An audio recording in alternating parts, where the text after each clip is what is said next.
Hello student, my self Pradeep Siriya and welcome to quick university. तो आज हम लोग ऑप्टिकल आइसोमर्स के बारे में पढ़ने जा रहे हैं। ऑप्टिकल आइसोमर्स कैसे और कौन से ऑर्गेनिक कंपाउंड में हमारी शो होगी, तो आइए देखते हैं। तो ऑप्टिकल आइसोमर्स की जो डेफिनेशन रहेगी उसके लिए मैं एक बार जो मैंने यहाँ पर कंटेंट लिखा हुआ है उसके लिए गो थ्रू हो जाऊँ। तो configurational isomers which are differ in their optical activity. ठीक है, जैसे कि हमें पता है कन्फिगरेशनल आइसोमर्स का टाइप है, एक ज्योमेट्रिकल जो हम लोग पढ़ चुके हैं और ये दूसरा है ऑप्टिकल। तो कन्फिगरेशनल आइसोमर्स जिसमें हमें ऑर्गेनिक कंपाउंड जो भी रहेगा उसकी ऑप्टिकल एक्टिविटी में डिफरेंसेस देखना पड़ेगा। अब ये एक नया टर्म आया है ऑप्टिकल एक्टिविटी। तो ऑप्टिकल एक्टिविटी होगा क्या एक्चुअली?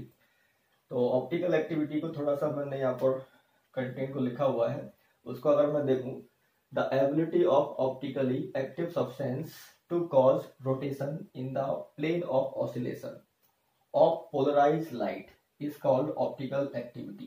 ठीक है, the substance which do not have any interaction with plane polarized light are called optical inactive substance। मतलब अगर कोई ऑर्गेनिक कंपाउंड जिसको हमें पता करना है कि ये ऑप्टिकल आइसोमर शो करेगा कि नहीं करेगा, तो हमें सबसे पहले उसकी ऑप्टिकल एक्टिविटी चेक करनी पड़ेगी। तो ऑप्टिकल एक्टिविटी को चेक करने के लिए एक प्रैक्टिकल मेथड है।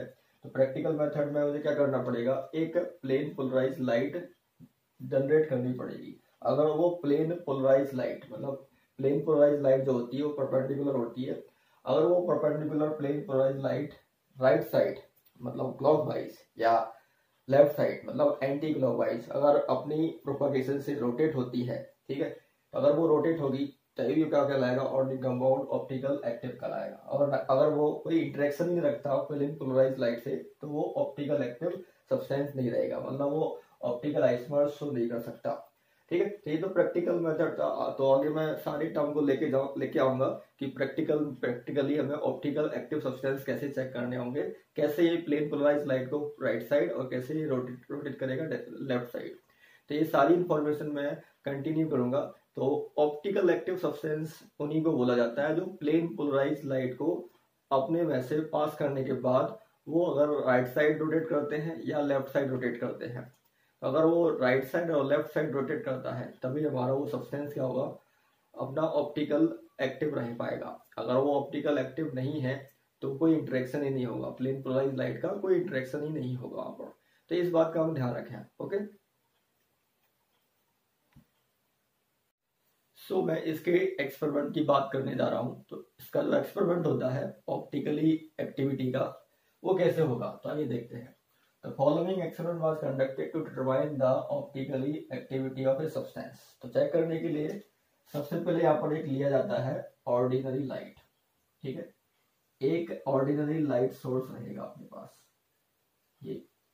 तो ऑर्डिनरी लाइट और जो लाइट रहती है वो हर एक डायरेक्शन में प्रोपागेटेड होती है। ये ऑर्डिनरी लाइट है, ये ऑर्डिनरी लाइट सोर्स। अब जैसे यहाँ से लाइट सोर्स निकलेगा और एक यहाँ पर होगा अपने पास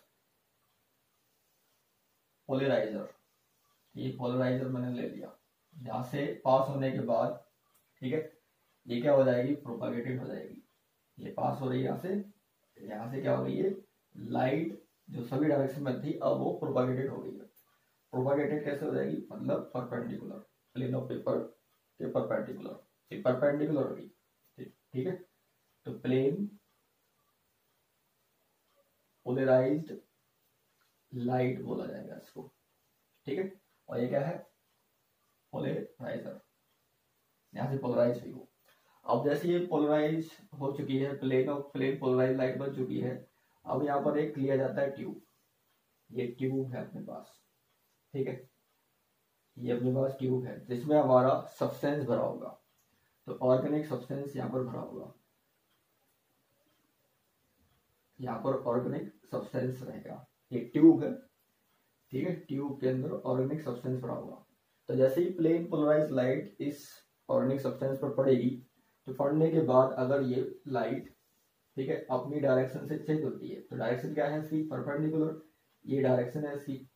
अगर ये लाइट अपनी डायरेक्शन से चेंज होती है, मतलब अगर क्लॉकवाइज रोटेट होती है, तो रोटेशन कुछ लिया उसने, सम एंगल लिया तो अल्फा मान लिया राइट साइड। अगर एक क्लॉकवाइज रोटेट होती है तो अल्फा एंगल लेके, और अगर ये एंटी क्लॉकवाइज रोटेट होती है तो सम एंगल ले लिया अल्फा। ठीक है, जो अल्फा होता है इसको बोलते हैं स्पेसिफिक एंगल। ठीक है, स्पेसिफिक रोटेशन एंगल। ठीक है, अब जैसे ये राइट साइड और लेफ्ट साइड रोटेट होती है, ठीक है, तो पता चल जाएगा जो ऑर्गेनिक सब्सटेंस होगा वो क्या होगा, एक ऑप्टिकली एक्टिव हो जाएगा, ऑप्टिकली एक्टिव सब्सटेंस हो जाएगा। अगर वो रोटेट ही नहीं होती है, जैसे पोलराइज थी वैसे ही निकल जाए, तो हमें क्या पता दिखाई देगा कि ये जो ऑप्टिकली एक्टिव सब्सटेंस यहाँ पर होना है, कब होना है, ओनली जब ये रोटेट होगा। अगर नहीं होगा तो क्या बन जाएगा, ऑप्टिकली इनएक्टिव सब्सटेंस बन जाएगा। तो ये बड़े ध्यान की बातें हैं कि पहले मुझे क्या करना होता है। ठीक है, ordinary light, polariser, plane polarise light और ट्यूब में सब्सटेंस रखेंगे, उसके बाद एनालाइज करेंगे। तो यहाँ पर एनालाइजर है, तो इस टाइप से हम लोग एनालाइज कर देंगे। रोटेशन अगर है तो, अगर रोटेशन है तो ऑप्टिकल रिएक्टिव है, अगर नहीं है तो इनएक्टिव हो जाएगा। तो ये जो पूरा सेटअप लिया जाता है इसको बोलते हैं पोलरीमीटर। पोलरीमीटर में किया जाता है पूरा। ठीक है, तो ये ऑप्टिकल आइसोमर्स का एक्सपेरिमेंटल पार्ट है, इसको हम लोग ध्यान रखेंगे। अब जैसे कि मैंने यहाँ पर इंफॉर्मेशन दी है कि रोटेशन अपना क्लॉकवाइज हो रहा है और एंटी क्लॉकवाइज हो रहा है, तो क्लॉकवाइज पर क्या नाम बोला जाता है और एंटी क्लॉकवाइज पर क्या नाम बोला जाता है, तो उसकी इंफॉर्मेशन मैं अपने कंटिन्यू लेक्चर में देने जा रहा हूँ। ओके।